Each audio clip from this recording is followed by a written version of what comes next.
அனைவருக்கும் வணக்கம். Exact predictions dot in ஜோதிட ஆராய்ச்சி இணையதளம் வழங்கும் சுப முகூர்த்த வகுப்பிற்கு உங்களை வரவேற்கிறேன். இது 2வது செஷன். கடந்த வாரம் நம்ம ஒரு இன்ட்ரடக்ஷன் செஷன் பார்த்தோம் டீட்டெயிலா. இன்னைக்கு அதன் தொடர்ச்சியா முகூர்த்தங்கள் அப்படின்ற அந்த தலைப்புல நம்ம பார்க்க புதுசா நம்ம முகூர்த்தங்கள் அப்படின்னு நம்ம பேச ஆரம்பிச்சாலே ஒரு குறிப்பிட்ட தேதியை கேலண்டர்ல பார்த்து நம்ம முடிவு பண்றதுதான் பார்க்கிறோம் இல்லையா? அதை தாண்டி அதை ஆழமா எப்படி சிந்திக்கிறது? எல்லா முகூர்த்தங்களும் நமக்கு ஏன் ஒர்க் ஆகுது, ஒர்க் ஆகல? முகூர்த்தம் பார்த்து பார்த்து தான் பண்ணோம். ஆனாலும் எனக்கு நடக்கல. இந்த மாதிரி கேள்விகளுக்கெல்லாம் ஒரு ஆராய்ச்சியாக தான் இந்த வகுப்பு நம்ம பார்க்கிறோம். சரியா?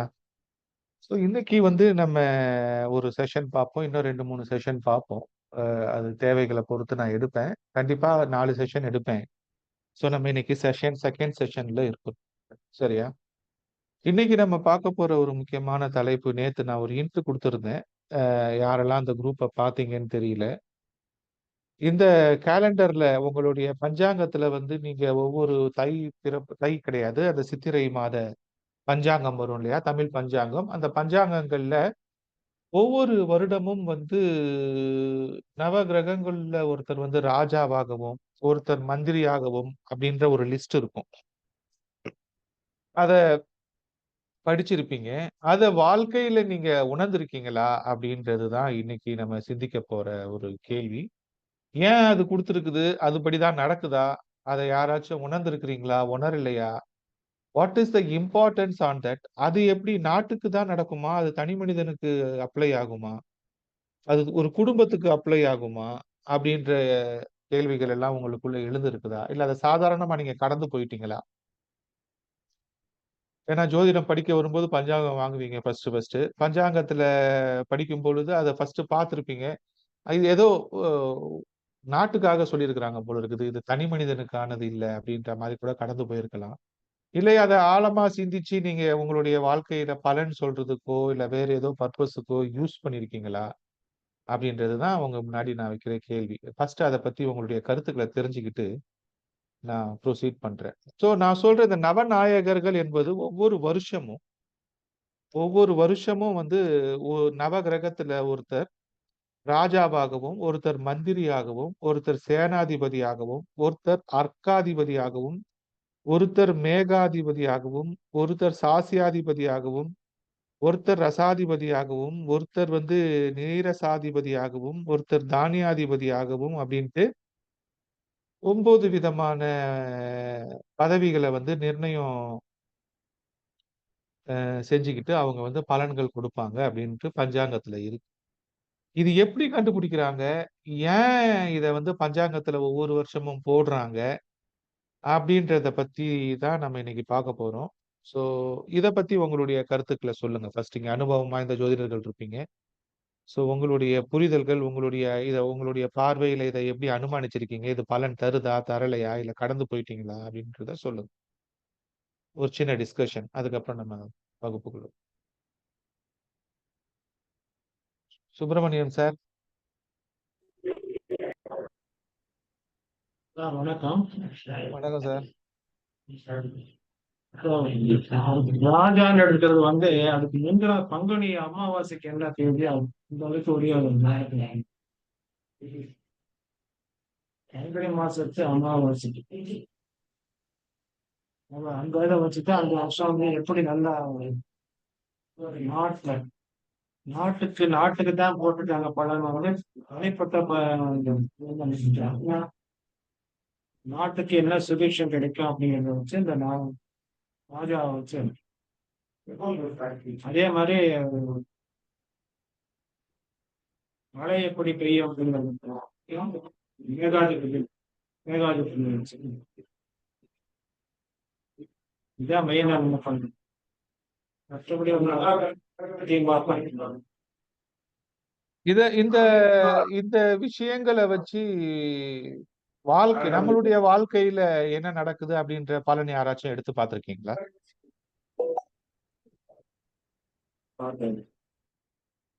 வேறு யாராச்சும் வாங்க. அனுபவமான ஜோதிடர்கள் நெறைய பேர் இருக்கீங்க. உங்களுடைய புரிதல்கள் இத பத்தி.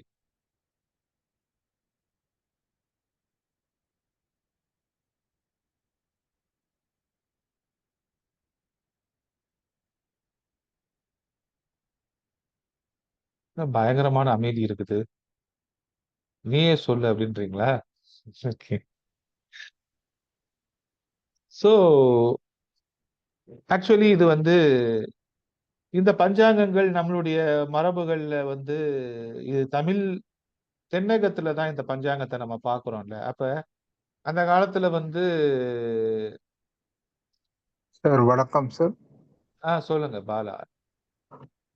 என்னன்னா இது வந்து 60 வருஷத்துக்குரிய வாக்கியம் தானே. வாக்கியத்துக்குமே ஒவ்வொரு வருஷாந்தம் ராஜா என்ன நிலையில இருக்கிறார், மந்திரி என்ன நிலையில, என்ன வாகனத்துல வரினம், ஒரு வருஷ பிறப்புக்கும் பிறக்கும் நேரத்தில் இருக்கின்ற காலப்பகுதியை குறிக்கிறது. ஆனால் வருஷாந்தம் அந்த வருஷாந்தம் இந்த பரிபாலனம் என்ன மாதிரி இருக்குமென்றதை கூறுறதுக்காகத்தான் அது போட்டிருக்கணும்னு நான் நினைக்கிறேன். அப்படிதான் அந்த பஞ்சாங்க பலன் வாசிக்கிற விஷயத்திலையும் போட்டிருக்கும். கரெக்ட் தான் சார். நீங்க சொல்றது கரெக்ட் தான். இது வந்து நம்ம எந்த நாடு, இப்ப நாடுனா நம்ம தமிழ்நாடா, இப்ப தமிழ்நாடே வந்து இப்ப வரையறுக்கப்பட்டது. முன்னாடி சேல, சோழ, பாண்டியர்கள்னு இருந்தாங்க. இப்போ ஒவ்வொரு ஊர்லயும் இந்த ராஜாவோட அளவுகோல் வந்து எல்லைகள் சின்னதோ பெருசோ மாறிக்கிட்டே தானே இருந்துச்சு. அப்ப இப்ப நம்ம நாடுனா ஆஸ் எ இந்தியா ஹோல் அப்படின்னு எடுத்துக்கிறதா, இப்ப வந்து நம்ம தமிழ்நாடுன்னு எடுத்துக்கிறதா, இப்ப தெலுங்கானா, ஆந்திரா அப்படின்னு எடுத்துக்கிறதா. சோ இந்த ஆனால் அந்த ஆனால் என்ன எல்லைகளுக்குள்ள இந்த பஞ்சாங்கம் அது எப்படி வேலை செய்யுது? வாக்கிய பஞ்சாங்கம் வந்து ஒவ்வொரு ஏரியாவுக்கு இருக்கு சார். திருநெல்வேலி பஞ்சாங்கம் இருக்கு, நாகர்கோவில் ம். பஞ்சாங்கம் இருக்கு, ராமநாதபுரம் பஞ்சாங்கம் இருக்கு, மதுரை பஞ்சாங்கம் இருக்கு, திருச்சி பஞ்சாங்கம் இருக்கு, அப்புறம் அந்த பாம்பு பஞ்சாங்கம் இருக்கு. இதுலயே ஒன்றுக்கொன்று வித்தியாசப்படும் சார். ஏன்னா அந்த ராஜாங்கிறது வந்து அந்த தெலுங்கு வருஷ பிறப்பை வச்சுதான் அந்த என்ன தேதியோ அதுக்குரிய Yeah. இதுலயே கொஞ்சம் சில தவறு இருக்கு. இல்லை மாற்று வரும். திருக்கணியத்துக்கும் வாக்கியத்துக்கும் வித்தியாசம். திருக்கணியத்தை ஃபாலோ பண்றவங்க திருக்கணியத்தை ஃபாலோ பண்ணுவாங்க, வாக்கியம் பண்றவங்க வாக்கியம். ஓகே. சோ இப்ப வந்து நம்ம இந்த இந்த விஷயத்த வந்து நம்ம இந்த வகுப்புல வந்து ஒரு மிகப்பெரிய ஆராய்ச்சியா எடுத்து பண்றோம். அதற்கான சில டூல்ஸ்லாம் உங்ககிட்ட குடுக்குறேன். நான் இந்த வகுப்புல எடுத்து முடிக்கும் பொழுது உங்களுக்கு சில டூல்ஸ் இருக்கும். அத பார்த்துட்டு அத வச்சு இந்த 1 வாரம் ரிசர்ச் பண்ணுங்க. அடுத்த வாரம் சண்டே வரும்பொழுது, அடுத்த கிளாஸ்ல அடுத்து நான் என்னைக்கு கிளாஸ் போடுறேனோ, அடுத்த கிளாஸ்ல வரும்பொழுது இந்த நான் இன்னைக்கு குடுக்குற இன்புட்ஸ உங்களுடைய வாழ்க்கையில, உங்களுடைய ரிசர்ச்ல அப்ளை பண்ணி பார்த்துட்டு ரிசல்ட் வந்து சொல்லுங்க. பொதுவா பூமி, அரசன் அப்படின்னு சொல்ற அந்த எல்லா விஷயமும் ஒரு மனுஷனுக்கே பொருந்தும். ஒவ்வொரு இண்டிவிஜுவலுமே ஒரு ஒரு உலகம் தான். ஒரு பூமி தான். ஒரு மனிதன் நிலம் தான். நம்ம பூமி மனுஷன் வந்து மண்ணால் தான் படைக்கப்பட்டிருக்கிறான். கரெக்ட்டா? அப்ப ஒரு ஒரு விஷயம் பூமிக்கு அப்ளை ஆகுதுன்னா, அது மனுஷனுக்கும் அப்ளை ஆகும். அது ஒவ்வொரு உயிரினத்துக்கும் அப்ளை ஆகும். அப்ப எவ்ரிதிங் ஆன் த பிளானட் மண்ணு தான். அது செத்தா திருப்பி மண்ணுக்குள்ள தான் போயிடுது. ரீசைக்கிள் ஆயிடுது. ஓகேவா? பஞ்சபூதங்களா இருக்குது. திருப்பி நம்ம மண்ணோட மண்ணா ஆயிடுறோம். திருப்பி நம்ம திருப்பியா ஒரு உருவம் எடுத்து வரோம். சரியா? அப்ப ஒவ்வொரு இண்டிவிஜுவலுமே ஒரு பூமி மாரி தான். அ அப்ப ஒவ்வொரு மனுஷனுக்குள்ளயும் இந்த நவநாயகர்கள் வேலை செஞ்சுட்டு தான் இருக்கிறாங்க. இந்த பஞ்சபூதங்கள் வேலை செய்யுது. இந்த கிரகங்கள் வேலை செய்யுது. அப்ப நம்ம ஒரு நிமிஷத்துல, ஒரு நொடியில நம்ம ராஜாவா மாறுவோம். ஒரு நொடியில நம்ம சேவகனா இருப்போம். ஒரு நிமிடத்துல நம்ம இளவரசனா இருப்போம். ஒரு நிமிடத்துல இப்ப நீங்க நீங்க ஒரே ஆள் தான். இப்ப நீங்க வந்து ஒரு ஒரு ஒரு தந்தையா செயல்படும் பொழுது ராஜாவா செயல்படுவீங்க. அப்ப நீங்க ஒரு ரொமான்ஸ் பண்ணும் பொழுது ஒரு இளவரசனா செயல்படுவீங்க. அப்ப நீங்க வந்து ஒரு வேலை செய்யும் பொழுது சனியா செயல்படுவீங்க. நீங்க ஒரு பிசினஸ் பண்ணிட்டு இருக்கும் பொழுது புதனா செயல்படுவீங்க. ஒரே ஆள் தான். நீங்க என்ன விஷயம் இப்ப செய்றீங்களோ, என்ன கர்மாவ செஞ்சுட்டு இருக்கிறீங்களோ, அந்த அந்த முகமூடிய அணிஞ்சு அந்த ஆளா தான் நீங்க பிரதிபலிப்பீங்க. அப்ப நம்ம ஒரு நாள்ல, ஒரு 1 மணி நேரத்துல நம்ம பல்வேறு அவதாரங்கள் எடுக்கிறோம். நம்ம வெவ்வேறு கிரகங்கள பிரதிபலிக்கிறோம். நம்ம இந்த சைடு திருப்பி ஒருத்தர்கிட்ட பேசும்பொழுது ஒரு கிரகமா பதில் சொல்லுவோம். இந்த சைடு திரும்பி இன்னொருத்தர்கிட்ட பேசும்பொழுது இன்னொரு கிரகமா பதில் சொல்லுவோம். சரியா? ஒரே ஆபீஸ்ல இருப்பீங்க. நீங்க ஒரு மேனேஜர்னா, உங்களுக்கு கீழ இருக்கிறவங்களுக்கு நீங்க சூப்பர்வைசர்னா, இவங்களுக்கு நீங்க செவ்வாயா இருப்பீங்க. அவங்க உங்களுக்கு கீழ சனியா இருப்பாங்க. இந்த சைடு திரும்பி நீங்க மேல பார்த்தீங்கன்னா, உங்களுக்கு மேல வந்து ஒருத்தர் இருப்பாரு. இப்ப அவருக்கு நீங்க சபார்டினேட்டா அப்ப அவருக்கு கீழே நீங்க தொழிலாளியா இருப்பீங்க, அவரு செவ்வாயா இருப்பார். அந்த லெவலே மாறும். அப்ப ஒரே இடத்துல ஒரு ஒரு ஆபீஸ்லயோ ஒரு இடத்துலயோ ஒரு ஒரு நிமிடத்துல ஒரு ஒரு மணி நேரத்துல நீங்க வெவ்வேறு கிரகங்களாக மாறி மாறி தான் ரியாக்டே பண்ணுவீங்க. அப்ப ஒரு மனிதனுக்குள்ளேயே நவ கிரகங்களும் பஞ்சபூதங்களும் மாறி மாறி வெளிப்படுத்தும். அந்த தன்னுடைய தன்னுடைய தோற்றத்தை தன்னுடைய விஷயத்தை வெளிப்படுத்தும். இப்ப எல்லாருக்குள்ளேயும் இந்த நவ கிரகங்கள் வேலை செய்யும் பொழுது இந்த எல்லா கால்குலேஷனும் சூரியனை மையப்படுத்தி தான் இருக்கு. சூரியன் வந்து ஒவ்வொரு அஹ், ராசிக்குள்ள போகிற நாள் இருக்குல்ல, சூரியன் ஒவ்வொரு ராசிக்குள்ள போற நாள், அப்புறம் சூரியன் ஒரு குறிப்பிட்ட நட்சத்திரத்துக்குள்ள போற நாள் அப்படின்ற சில கணக்கை வச்சு இந்த விஷயங்களை செய்யறாங்க. சரியா? இது நாட்டுக்கு மட்டும் கிடையாது. இந்த கணிதம் ஒவ்வொருத்தரோட வாழ்க்கையில சில தாக்கங்களை ஏற்படுத்துது ஐயா அப்படின்றத வாய்ஸ் ரொம்ப நம்ம வாய்ஸ் லோவா கொஞ்சம் இருக்கு. கம்மியா இருக்கு ஐயா. சவுண்ட் கம்மியா இருக்கு. மத்தவங்களுக்கு எல்லாம் கிளியரா கேக்குதாங்க? எனக்கும் லோவா இருக்கு. இல்லைங்கய்யா லோவா தாங்கய்யா இருக்கு. சரி, நான் சத்தமா பேசுறேன். இப்ப கேக்குதா? இப்ப கரெக்டா ஒரு அரை நிமிஷமா தான் அப்படியா? அதுக்கு முன்னாடி நல்லா இருந்தது. Okay, fine. ஓகே. சோ இப்ப வந்து நம்ம சொல்லுகின்ற இந்த விஷயம் என்னன்னா, இப்ப நம்ம சொல்ற இந்த ராஜா, மந்திரி, சேனாதிபதி, இந்த அர்காதிபதி இவங்கெல்லாம் நாட்டுக்கு செய்யறதோ இல்லையோ, உங்கள் ஒவ்வொருவருடைய தனிப்பட்ட வாழ்க்கையிலையும் அந்தந்த வருடத்துல இந்த இந்த அதிபதிகள் ஒரு மாற்றத்தை செய்யறாங்க அப்படின்றது நம்ம ரியல் டைம்ல யூஸ் பண்ணியே பார்த்தது இல்லை அப்படின்றதுதான் ஒரு வருத்தப்படக்கூடிய ஒரு விஷயம். சரியா? அதை வந்து யாரும் என்லைட்டன் பண்ணி அதை வந்து யாரும் ஒரு அதை பத்தின ஒரு இம்பார்ட்டன்ஸே கொடுத்தது இல்லை. இந்த தமிழ் ஜோதிட உலகம் இப்ப இருக்கிற உலகம் எப்படி போயிட்டு இருக்குதுன்னா, அது முழுக்க முழுக்க தசாபுத்தி அந்தரம் அப்படின்ற ஒரு விஷயத்துல நிக்குது. அதை தாண்டி அது வெளியே வர்றதில்ல. நட்சத்திரமே இல்லைன்னு சொல்லிட்டு ஒரு கூட்டம் திரிய ஆரம்பிச்சிருச்சு. அதெல்லாம் கேட்டா அப்படியே மனசு வலிக்குது. சரியா? சோ ஒரு ஒரு சரியான புரிதல்கள் இல்லாம வந்து இது ஒரு வணிக ரீதியா அவங்கவங்க தன்னுடைய ஆளுமைத்தனத்தை மேதாவித்தனத்தை காமிச்சு நான் தான் பெரிய இந்த ஜோசியத்துல ஆளுன்ற மாதிரி காமிச்சிக்கிறதுக்கான ஒரு முயற்சிகளை ஈடுபடுறதெல்லாம் பார்க்கும் பொழுது சில வலிகளும் வேதனைகளும் இருந்துட்டு தான் இருக்கு. அதை தாண்டி நம்ம சில விஷயங்களை சொல்லிக்கிட்டு தான் இருக்கிறோம். அந்த வகையில வந்து இந்த ரிசர்ச்சை ரொம்ப சீரியஸா எடுத்து பண்ணுங்க. நமக்கு எல்லாமே தெரியும். நான் தான் சொல்றது கரெக்ட்ன்ற மெத்தட்ல நான் சொல்லல. நான் வந்து இதை உங்களுக்கு எடுத்து ஒரு டூலா கொடுக்குறேன். இது வந்து உங்கள் ரியல் லைஃப்ல நடக்குதா நடக்கலையான்றதை நீங்க அனுபவிச்சுட்டு பார்த்துட்டு எனக்கு அடுத்த வாரம் இல்ல 2-3 வாரம் கூட எடுத்துக்கோங்க. You can respond. So first வந்து நான் இந்த அதிபதிகள்னா என்ன, இதை வச்சு நம்ம தனிப்பட்ட வாழ்க்கையில எப்படி வந்து ராசி பலன் மாறி பலன் எடுக்கிறது, இந்த மாற்றங்கள் ஒவ்வொரு வருடமும் நம்மளுடைய தனிப்பட்ட வாழ்க்கையில என்ன தாக்கத்தை செய்யுது அப்படின்றத தான் நம்ம இன்னைக்கு பார்க்க போறோம். ஸோ நான் ஸ்பெசிஃபிக்கா படிக்கிறேன். ஒவ்வொரு வருடமும் நவ கிரகங்களில் ஒருவர் ராஜாவாகவும் மந்திரியாகவும் சேனாதிபதியாகவும் அர்க்காதிபதியாகவும் மேகாதிபதியாகவும் சாஸ்தியாதிபதியாகவும் ரசாதிபதியாகவும் நீரசாதிபதியாகவும் தானியாதிபதியாகவும் 9 விதமான பதவிகளை நிர்ணயம் செஞ்சுக்கிட்டு வராங்க. சரியா? சோ ராஜானா எல்லாருக்கும் தெரியும், மந்திரினா எல்லாருக்கும் தெரியும், சேனாதிபதினா எல்லாருக்கும் தெரியும். அப்புறம் மற்றவங்க எல்லாம் யாரு அப்படின்ற ஒரு விஷயத்த ஃபர்ஸ்ட் சொல்லிடுவோம். அப்ப சொல்லிட்டாதான் உங்களுக்கு வந்து அடுத்து இது போறதுக்கு கிளியரா இருக்கும். அப்ப ராஜானா தெரியும், மந்திரினா தெரியும், சேனாதிபதினான்னு தெரியும். சாசியாதிபதினா சாசியம் என்றால் பூமியில் விளைகின்ற பயிர்கள் என்று பொருள். சரியா? சாசியாதிபதினா சாசியம் என்றால் பூமியில் விளைகின்ற பயிர்கள் என்று பொருள்.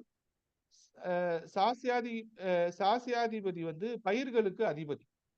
அப்ப ஒரு பயிர் விளையுது இல்ல, அந்த விளைகின்ற பயிர்களுக்கு அதிபதி. அப்ப ஒவ்வொரு வருடமும் என்ன விளையுது, ஒரு ஒரு ஒரு நிலத்துல என்ன விளையுது அப்படின்னா அந்த அந்த எந்த கிரகம் சாசியாதிபதியா வராரோ அதன் தன்மைக்கு ஏற்ப அதன் குணத்திற்கு ஏற்ப பயிர்களின் வளர்ச்சி இருக்கும். புரியுதா? அப்ப நீங்க ஒரு இப்ப வந்து நீங்க தான் பூமி அப்படின்னு நான் சொல்லிட்டேன். இப்ப இந்த இந்த ஒவ்வொரு அதிபதியும் உங்க வாழ்க்கையில மாற்றத்தை ஏற்படுத்தும்னா அந்த வருஷம் உங்ககிட்ட இருந்து என்ன ப்ரொடியூஸ் ஆகுது அப்படின்றத இந்த அதிபதி தீர்மானிப்பார். கிளியரா புரிஞ்சுக்கணும். ராஜா ஒண்ணு செய்வாரு, மந்திரி ஒண்ணு செய்வாரு, சேனாதிபதி என்ன செய்வாருன்னு உங்களுக்கு தெரியும். இப்ப சாசியாதிபதி பூமியில என்ன பயிர் விளையுது அப்படின்றத முடிவு பண்ணுவாருன்னா, இந்த சாசியாதிபதி உங்க தனிப்பட்ட வாழ்க்கையில என்ன செய்வாருன்னா, யாரு சாசியாதிபதி வர்றாரோ அதுக்கேத்த மாதிரி உங்க ஜனனகால ராசிக்கு ஏத்த மாதிரி இந்த வருஷம் யாரு சாசியாதிபதி வராரோ அந்த வருஷத்துல இருந்து ஃபர்ஸ்ட் நான் ஒண்ணு கிளியரா சொல்லிக்கிறேன், கிளியரா புரிஞ்சுக்கோங்க. தமிழ் வருஷ பிறப்பு சித்திரையில இருந்து தான் ஆரம்பிக்குது. இந்த லோக்கல் பாலிடிக்ஸுக்காக தை மாசம் ஆரம்பிக்குது, தமிழ் பிறப்பா சித்திரை, இந்த இந்த லாஜிக் எல்லாம் யாரும் கன்ஃபியூஸ் ஆக கூடாது. சரியா? இது வந்து எங்க கேட்டாலும் சொல்லுங்க, இது வந்து ஒரு நியதி. சித்திரை தான் சூரியன் மேஷத்துக்குள்ள போறதுதான் ஆரம்பம். சரியா? சூரியன் மேஷத்துக்குள்ள போறதுதான் ஆரம்பம். அதுதான் வருட ஆரம்பம். அதை நல்லா ஞாபகம் வச்சுக்கோ. சோ அந்த கொஞ்சம் சவுண்ட் சித்திரையிலிருந்து கொஞ்சம் கம்மியா தான் இருக்கு. சார் நான் சத்தமா தான் பேசுறேன், மத்தவங்களும் கொஞ்சம் சொல்லுங்க. நான் இதுக்கு மேல எப்படி சத்தமா மைக்கு கொஞ்சம் கிட்ட வச்சுங்க ஐயா. இல்ல சவுண்டு நல்லா தான் இருக்கு, எனக்கு நல்லா கேக்குது. நீங்க கொஞ்சம் ஹெட்செட்ல சவுண்ட் கொஞ்சம் உங்களோட டிவைஸ்ல கொஞ்சம் சவுண்டை இன்க்ரீஸ் பண்ணிக்கோங்க சார். ஃபுல்லா இருக்கு சார். பாத்துக்கோங்க. நான் சத்தமா பேசுறேன் கூடுமான வரைக்கும். சரிங்க. சோ இப்ப இந்த இந்த சித்திரை மாதத்திலிருந்து அதுக்கு முந்தின அந்த சைக்கிள் தான் உங்களுக்கு ஒரு வருடம். அந்த வருடத்துல உங்களுக்கு இந்த சாசியாதிபதி என்னவா ரோல் பண்றாரோ அதுதான் உங்களுக்குள்ள இருந்து வர ப்ரொடக்ஷன். அதாவது நீங்க என்ன உற்பத்தி பண்றீங்க, உங்களுக்குள்ள இருந்து என்ன வெளியே வருது அப்படின்றதுதான் அந்த இடத்துல நீங்க எடுத்துக்க வேண்டியது. அடுத்து தானியாதிபதினா பண்டைய கால மரபுப்படி தானியங்கள் ஆடி மாதம் பயிரிடப்பட்டு மார்கழி மாதம் நன்கு செழித்து தை மாதம் சந்தைக்கு வரும். ஓகேவா? அப்ப இந்த தானியங்கள் ப்ரொடியூஸ் ஆகி வெளியே வருதுல்ல, வந்துட்ட பிறகு அதோட குவாலிட்டி, அதோட சேல், அதோட விஷயங்கள் எல்லாம் வந்து தானியாதிபதி. விளையிறதுக்கு உதவுறது சாசியாதிபதி, விளைஞ்சிட்ட பிறகு அது ப்ரொடியூஸ் ஆகி அது கொடுக்குற ரிசல்ட்டுக்கு தானியாதிபதி. இப்ப இவங்க ரெண்டு பேரும் ஒண்ணு முளைக்கிறதுக்கு உதவுது, ஒண்ணு வந்து முளைச்சிட்ட பிறகு அது எப்படி ப்ரொடியூஸ் மத்தவங்களுக்கு யூஸ் ஆகுதுன்றது தானியாதிபதி. ஓகேவா? அப்ப நீங்க ஒண்ணு ப்ரொடியூஸ் பண்றீங்க, நீங்க ப்ரொடியூஸ் பண்ணது எப்படி அவுட்புட்டா யூஸ் ஆகுது மத்தவங்களுக்கு, how they are consuming it, அதுக்கு வந்து இந்த தானியாதிபதி உங்களுக்கு யூஸ் ஆகாது. புரியுதா? அடுத்து அர்க்காதிபதி. அர்க்கம் என்றால் விலைவாசி என்று பொருள். அர்க்காதிபதி என்றால் விலைவாசிகளுக்கு அதிபதி என்று பொருள். பொதுவாக விவசாய பொருட்கள் தை மாதம் உற்பத்தியாகி அப்போது விலை குறைவாகி ஆனி மாதம் ஓரளவு உச்சத்தில் இருக்கும். ஆகவே ஆனி மாதத்தின் அந்த கணக்கெல்லாம் நான் அப்புறமா சொல்றேன். அப்ப அர்க்காதிபதினா விலைவாசிக்கான விஷயம். அப்ப ஒரு வருடத்துல விலைவாசி எப்படி நிர்ணயிக்கப்படுது அப்படின்றதுதான். அப்ப நீங்க தான் இண்டிவிஜுவல் அப்படின்னா உங்களுடைய அந்த ஒரு வருடத்துல உங்களுடைய பிரைசிங் அதிகமா இருக்குமா, உங்களோட பிரைசிங் கம்மியா இருக்குமா, நீங்க உங்களுடைய பொருட்களை அதிகமா விற்பீங்களா, நீங்க உங்களோட பிரைசிங்க கம்மியா இருப்பீங்களா, உங்களுடைய ஜிடிபி என்ன, ஒரு நாட்டுக்கு என்ன விலைவாசி பாக்குறோமோ, ஒரு தங்கத்தோட விலை ஏறுதுன்ற மாதிரி நீங்க என்னவா இருக்கீங்க. சோ உங்களுடைய வாழ்க்கையில பொருளாதாரத்தை தீர்மானிக்கிற, உங்களுடைய வாழ்க்கையில விலைகளை தீர்மானிக்கிறவரா இருப்பார் இவரு அர்க்காதிபதி. சோ இவரை வந்து இனிமேல் இந்த கோணத்தை வந்து நீங்க நாட்டுக்கு பார்க்காதீங்க, உங்களுக்கு பாருங்க. எப்படி அது உங்களுக்கு பார்க்கணும்னு நான் அடுத்து சொல்றேன். சரியா? சோ அடுத்து மேகாதிபதி. மேகாதிபதி என்பது பொதுவாக சூரியனை மறைக்கக்கூடிய தன்மையை பெற்றது. சரியா? அப்ப சூரியனை மறைக்கக்கூடிய கிரகம் ராகுவும் கேதுவும்னா அந்த மேகாதிபதி. இப்ப மேகாதிபதி தான் வந்து அந்த வருடத்தோட மழையை கொடுப்பவர். இந்த மேகாதிபதி வந்து என்ன செய்வாரு, சம்டைம் சூரியனையே மறைச்சிருவார்.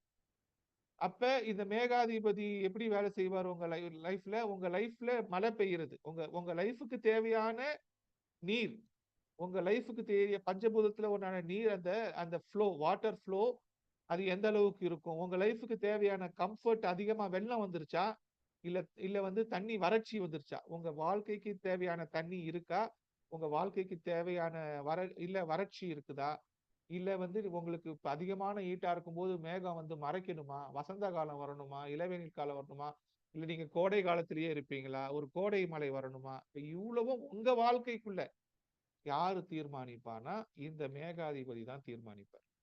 புரியுதா? அடுத்து ரசாதிபதி. இந்த ரசங்கள் என்றால் அறுசுவை தரக்கூடிய பொருட்கள், அதாவது காரம், தித்திப்பு, துவர்ப்பு, உப்பு, கசப்பு, புளிப்பு ஆகியவை ஆகும். சரியா? அப்ப முறையே சூரியன் வந்து காரம், சந்திரன் வந்து தித்திப்பு, செவ்வாய் வந்து துவர்ப்பு, புதன் உப்பு, குரு தித்திப்பு, சுக்கிரன் தித்திப்பு, சனி கசப்பு, ராகு கேது புளிப்பு. அப்ப அந்த வருடத்தோட ரசாதிபதியா ஒருத்தர் வராருன்னா அவரு யாரு உங்களுக்கு?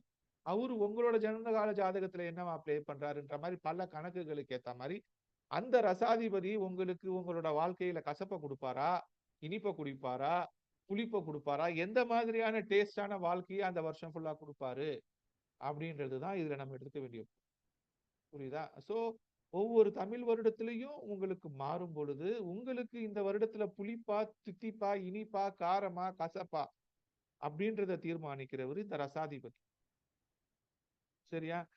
அடுத்து நிரசாதிபதி. நிரசம் என்றால் ரசம் இல்லாத திடப்பொருள்.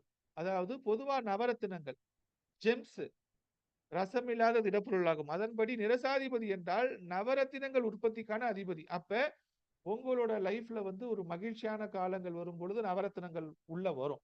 சரியா? இப்ப நீங்க ஒரு மேரேஜுக்கு போகும் பொழுதுதான் நல்ல ஒரு பட்டு புடவை கட்டிக்கிட்டு நல்ல ஒரு மானியவார் மாதிரி ஒரு ட்ரெஸ் எடுத்து போட்டுக்கிட்டு ட்ரெஸ் நிறைய நகைகள்லாம் அலங்காரம் பண்ணிக்கிட்டு பூலாம் வச்சுக்கிட்டு போவீங்க. கரெக்டா? அப்ப உங்களுக்கு நிறைய வைரம், வைடூரியம் அந்த மாதிரி, அதாவது வெல்த், ப்ரிஷியஸான பொருள்கள் சேர்றது வந்து இந்த நிரசாதிபதி தான் தீர்மானிப்பார்.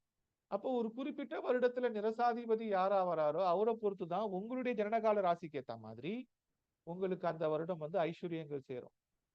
ப்ரீஷியஸ் ஸ்டோன்ஸோட இன்கமிங் அவுட் கோயிங் இருக்கும். புரியுதா? சோ அப்ப இந்த மாதிரி இந்த கிரகங்கள் நம்மளுடைய வாழ்க்கையில எப்படி வந்து வேலை செய்யுதுன்றதை நான் சொன்னேன்.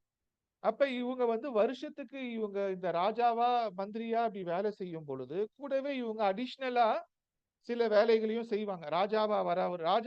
ராஜாவா யாரு வராரோ அந்த வருஷத்துக்கு ராஜாவா யாரு வராரோ, யாரு ராஜாவா வருவாங்கன்றத நான் அடுத்து கணக்கு சொல்றேன். அதுக்கு முன்னாடி யாரு ராஜாவா வராரோ அவங்க வந்து குதிரைக்கு ஓனர் அந்த வருஷத்துக்கு. அப்ப இப்ப யாரு ராஜாவா வராங்களோ அவங்க அந்த வருஷம் குதிரைக்கு ஓனர் அப்படின்னா அப்ப யாரு அப்படின்னு பாத்தீங்கன்னா, இப்ப குதிரைனா இந்த காலத்துல குதிரை மட்டுமா இருக்குது? இப்ப இந்த காலத்துல இருக்கிற எல்லா மோட்டார்ஸ், ஹார்ஸ் பவர்னு சொல்றோம்ல, மோட்டார்ஸ், இயந்திரங்கள், தொழிற்சாலைகள், கார்ஸ், கனரக இதெல்லாமே அந்த ராஜாவா வரவர் தான் அவருக்கு ஏத்த மாதிரி தான் இயங்கும். இப்ப மந்திரியா வரவர் வந்து யானைகளுக்கு உபநாயகர் ஆயிடுவார். அந்த வருஷம் யாரு மந்திரியா வராரோ அப்ப யானைகளுக்கு உபநாயகர் ஆயிடுவார்னா அப்ப மந்திரியா வரவர் யாரு? பொதுவா மந்திரினாலே குரு தான். யானை யாரு? யானை யாரை குறிக்கும்? குருவை தான் குறிக்கும். கரெக்டா? அப்ப யானை குருவை தான் குறிக்கும். அப்ப அதன் அடிப்படையில வந்து மந்திரியா வரவர் யானை சார்ந்த அந்த விஷயங்கள், அதாவது குருவை குறிக்கிற காரகத்துவங்கள் எல்லாத்துக்கும் அவர் அதிபதியா வருவார். சேனாதிபதியா வரவர் வந்து அந்த வருஷம் வந்து பசுகளுக்கு உபநாயகரா வருவார். பசுக்களுக்கு. சரியா? அடுத்து வந்து அர்க்காதிபதியா வருபவர் யாரு? அர்க்காதிபதி விலைவாசிகளுக்கு ஓனரா வரார் இல்லையா? அர்க்காதிபதியா வரவர் வந்து பட்சிகளுக்கு, அதாவது பறவைகளுக்கு வந்து ஓனரா வருவார். அவரு தான் அந்த வருஷம் பறவைகளை பார்த்துக்கணும். அந்த வருஷம் ஃபுல்லா அவரு தான் பறவைகளோட இன்சார்ஜ் அவர்கிட்ட இருக்கும். அப்ப நம்ம வாழ்க்கையில என்ன பறவைகள் இருக்குது? நம்ம வாழ்க்கையில ஒரு பட்டாம்பூச்சி பறக்கிறதுக்கும், நம்ம வாழ்க்கையில ஒரு கழுகு பறக்கிறதுக்கும், நம்ம வாழ்க்கையில ஒரு காக்கா பறக்கிறதுக்கும் இந்த அர்க்காதிபதி தான் காரணம். புரிஞ்சுச்சா? அப்ப மேகாதிபதியாக வருபவர் மரம், செடி, கொடிகளுக்கு உபநாயகர் ஆவார். அப்ப மழை பெஞ்சாதான் பூமியில வந்து செடிகள் வளரும். கரெக்டா? அப்ப மேகாதிபதியா யார் வராரோ அவருதான் மரம், செடி, கொடிகளுக்கு உபநாயகர் ஆவார். அடுத்து சாசியாதிபதியாக வருபவர் பொதுமக்களுக்கு உபநாயகர் ஆவார். சாசியாதிபதியாக வருபவர் ஏன் பொதுமக்களுக்கு உபநாயகர் ஆவார்னா விளைச்சல். பூமியில விளைச்சாதானே சாப்பிட முடியும். மனுஷன் வாழ்றதே சாப்பிடறதுக்காக தானே. அவன் செத்துருவான்ல. அப்ப விளைச்சல் இல்லைன்னா அவன் செத்துருவான். அப்ப சாசியாதிபதியாக வருபவர் பொதுமக்களுக்கு உபநாயகராக வருவார். ரசாதிபதியாக வருபவர் சர்ப்பங்களுக்கு உபநாயகராக வருவார். அதாவது ரசாதிபதியாக வருபவர் வந்து சர்ப்பங்களுக்கு உபநாயகராக வருவார். நிராசாதிபதியாக வருபவர் கிரகங்களுக்கு, அந்த வருஷம் நவகிரகங்கள் ஆட்சி செய்வர். நிராசி அதிபதியாக வருபவர் கிரகங்களுக்கு உபநாயகராக வருவார். தானியாதிபதியாக வருபவர் ஒட்டகங்களுக்கு உபநாயகராக வருவார். தானியாதிபதியாக வருபவர் ஒட்டகங்களுக்கு உபநாயகராக வருவார். அதாவது அந்த காலத்துல யானை, குதிரை, ஒட்டகம் 3 தான் வந்து வெகுவா பயன்படுத்தப்பட்டுச்சு இல்லையா? அதிகமா லோடு இழுக்கிறதுக்கு யானை, அப்புறம் வந்து குதிரை, அப்புறம் பாலைவனங்கள் நிறைய இருந்ததுனால ஒட்டகங்கள். பசுநாயகராக வருபவர் வந்து அனைவருக்கும் உபநாயகராக வருவார். பசுநாயகர் என்ற ஒரு கான்செப்ட் இருக்குது. அது வந்து இந்த கிருஷ்ணரும் கோபாலரும் பலதேவரும் மாறி மாறி வருவாங்கன்னு ஒரு கான்செப்ட். ஸோ இப்ப இவங்க என்ன பண்ணுவாங்க அப்படின்ற ஒரு கணக்கு தான் இப்ப நம்ம பார்க்க போறோம். இப்ப இந்த கணக்கு எப்படி வருதுன்றதை நான் ஃபாஸ்டா சொல்லிடுறேன். அதை நீங்க ஞாபகம் வச்சுக்க முடியுமான்னு தெரியல. ரெஃபரன்ஸ் புக்ஸ் கூட பார்த்துக்கோங்க. இல்ல நம்ம அதை கூட நீங்க பார்த்துக்கோங்க. நான் இன்னைக்கு சொல்ல வந்த விஷயத்துக்கு ஸ்ட்ரெயிட்டா வந்துடுறேன். சரியா? இது எப்படி வந்து நம்ம லைஃப்ல மாற்றத்தை ஏற்படுத்துன்றது தான் நமக்கு இம்பார்ட்டன்ட். ஸோ அதுக்குள்ள நான் நேரா வரேன்.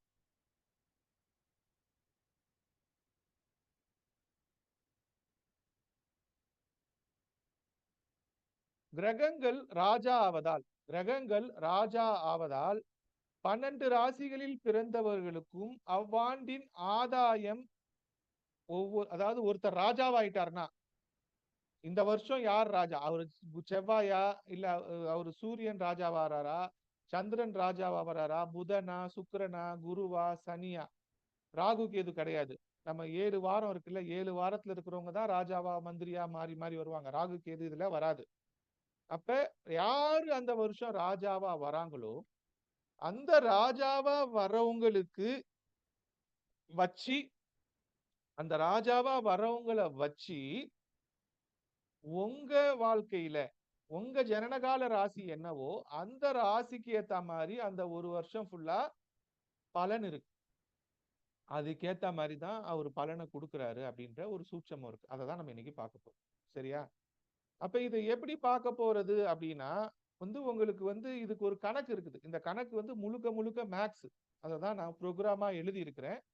அதை தான் உங்களுக்கு நான் காட்ட போறேன். சரியா? ஒரே நிமிஷம்.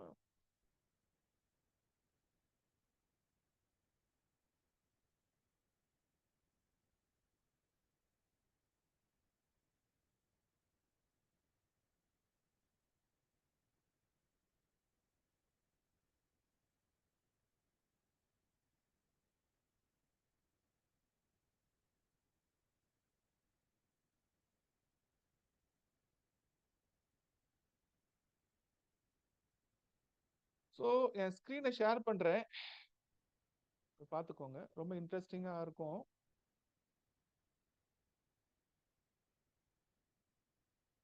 ஸோ என் ஸ்க்ரீன் உங்களுக்கு தெரியுதுன்னு நினைக்கிறேன். இந்த ஸ்க்ரீன்ல வந்து உங்களுக்கு பார்த்தீங்கன்னா சில நம்பர்ஸ், இதை நீங்க நோட் கூட பண்ணிக்கலாம். நான் சில ப்ரோக்ராம்ஸ் உங்களுக்கு கொடுப்பேன் டெம்பரவரி ஆக்சஸ்க்கு. இந்த எக்ஸ்பிளைன் பண்ணிட்ட பிறகு கொடுப்பேன், நீங்களும் பார்த்துக்கலாம். அதாவது சூரியனுக்கு, சந்திரனுக்கு அப்படின்ட்டு சில விஷயங்களுக்கு சில நம்பர்ஸ் இருக்குங்க. இந்த நம்பர்ஸை வச்சுதான் நம்ம கணக்கு பண்றோம் இந்த எல்லா கால்குலேஷனும். சூரியனுக்கு 6, சந்திரனுக்கு 2, செவ்வாய்க்கு 8, புதனுக்கு 17, குருவுக்கு 19, சுக்கிரனுக்கு 21, சனிக்கு 10 அப்படின்ற ஒரு கணக்கு இருக்குங்க. இந்த நம்பர் ஞாபகம். சூரியனுக்கு 6, சந்திரனுக்கு 2, செவ்வாய்க்கு 8, மெர்க்குரிக்கு 17, அதாவது புதனுக்கு 17, குருவுக்கு 10, சுக்கிரனுக்கு 21, சனிக்கு 10. இது வந்து கிரகங்களுக்கான நம்பருங்க. ராசிகளுக்கான நம்பர் அப்படின்னா உங்களுக்கு சில நம்பர்ஸ் இருக்குங்க. இப்போ வந்து கடகத்துக்கு வந்து 2, அதாவது இந்த அந்த அந்த ராசியோட அதிபதிக்கு என்ன நம்பரோ அதுதான் அந்த அந்த அந்த ராசிக்கும் நம்பர். இப்போ கடகம் வந்து உங்களுக்கு சந்திரனோட வீடுன்றதுனால கடக ராசிக்கு 2ஆம் நம்பர். மேஷம் செவ்வாயோட வீடுன்றதுனால செவ்வாயோட நம்பர் 8. அப்ப மேஷ ராசிக்கும் 8 நம்பர். விருச்சிகமும் செவ்வாயோட வீடுன்றதுனால விருச்சிகத்துக்கும் 8.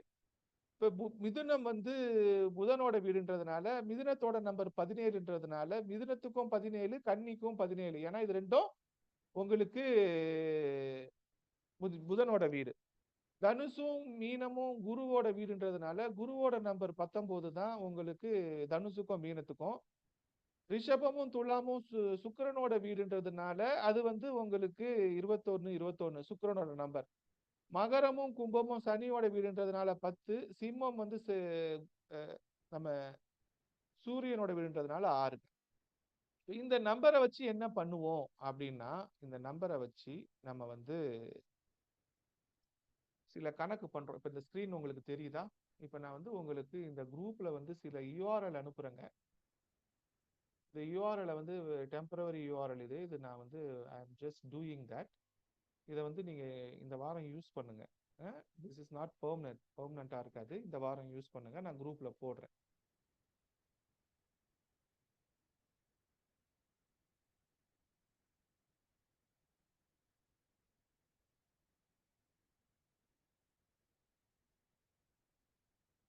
ஸோ நம்ம குரூப்ல நான் போட்டிருக்கிறேன். இதை வேற யாருக்கும் ஷேர் பண்ணாதீங்க. நீங்க மட்டும் வச்சுக்கோங்க. திஸ் இஸ் இப்போதைக்கு அது டெவலப்மெண்ட்ல இருக்கு. அப்புறமா எக்ஸாக்ட் ப்ரிடிக்ஷன்ஸ்ல ஆட் பண்ணுவேன். இல்லை லோகோலாம் எதுவும் போடல. நான் என்னோட ரிசர்ச்காக பண்ணதை உங்களுக்கு ஷேர் பண்றேன். கிளாஸுக்காகவே எழுதுனேன் நேற்று உட்காந்து. சரியா? ஸோ இப்போ ஃபர்ஸ்ட் நம்ம பார்க்க போறது இந்த நவ கிரகங்கள்ல சூரியன் ராஜாவா வந்தா ஒவ்வொரு ராசிக்கும் ஆதாயம் என்ன கிடைக்கும், என்ன லாபம், எனக்கு என்ன லாபம் அப்படின்ற விஷயம். சரியா?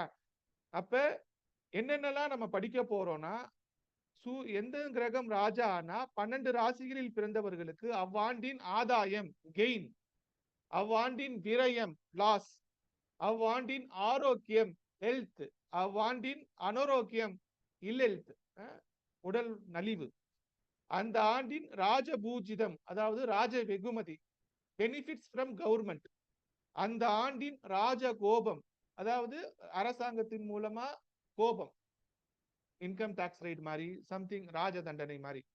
அடுத்து ஓவரால் பிளஷர் சுகம், ஓவரால் துக்கம். அப்ப இந்த விஷயம் இப்ப நான் இப்ப எல்லாத்துக்கும் ப்ரோக்ராம் எழுதி இருக்கிறேன்.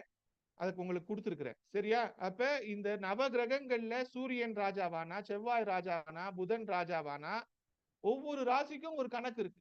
அப்ப அது ஒரு பெரிய கணக்கா நீங்க உட்கார்ந்து போடணும். அதை நான் ப்ரோக்ராமா எழுதி கொடுத்துருக்கிறேன். சரியா? எப்படின்னா அது இப்ப வந்து ஆதாயத்தை பத்தி நம்ம கணக்கு பண்ணணும்னு வச்சுக்கோங்களேன். இப்ப ஆதாயத்தை பத்தி நம்ம கணக்கு பண்ணணும்னா தேவைப்படும் ராசிக்கு உரிய கதிரையும், இப்ப வந்து சூரியன் தான் ராஜான்னு வச்சுக்கோங்க. இப்ப இந்த வருஷம் சூரியன் தான் ராஜா அப்படின்னு முடிவு பண்ணிட்டீங்கன்னா தேவைப்படும் ராசிக்கு உரிய கதிரையும் அந்த ஆண்டின் ராஜாவாக பொறுப்பேற்கும் கிரகத்தின் ராசிக்கு உரிய கதிரையும் கூட்ட வேண்டும். கூட்டி வந்த தொகையை 3ஆல் பெருக்கி அதை 5ஓடு கூட்டி வந்த தொகையை 15ஆல் வகுத்து வருகின்ற மீதம் எதுவோ அதுவே ஆதாயமாகும். மீதம் 0 ஆனால் ஆதாயம் 15 என்று எடுத்துக்கொள்ள வேண்டும் அப்படின்ற கணக்குங்க. சரியா? சோ இப்ப இந்த கணக்கு வந்து நான் இங்க ப்ரோக்ராமா எழுதியிருக்கிறேன். இப்ப இந்த கணக்குப்படி இப்ப நமக்கு நடந்துட்டு இருக்கிற அட்டவணை நேத்து வந்து நான் கேட்டேன் இல்லையா, நேத்து ஒரு நண்பரை வந்து போட சொன்னேன். நம்ம சிவகுமார் போட்டிருந்தார். இப்ப விரோதி வருடம் நடந்துட்டு இருக்குது. இந்த விரோதி வருடத்தோட ராஜா யாரு? குரோதி வருஷமா? குரோதி வருடத்தோட ராஜா யாரு?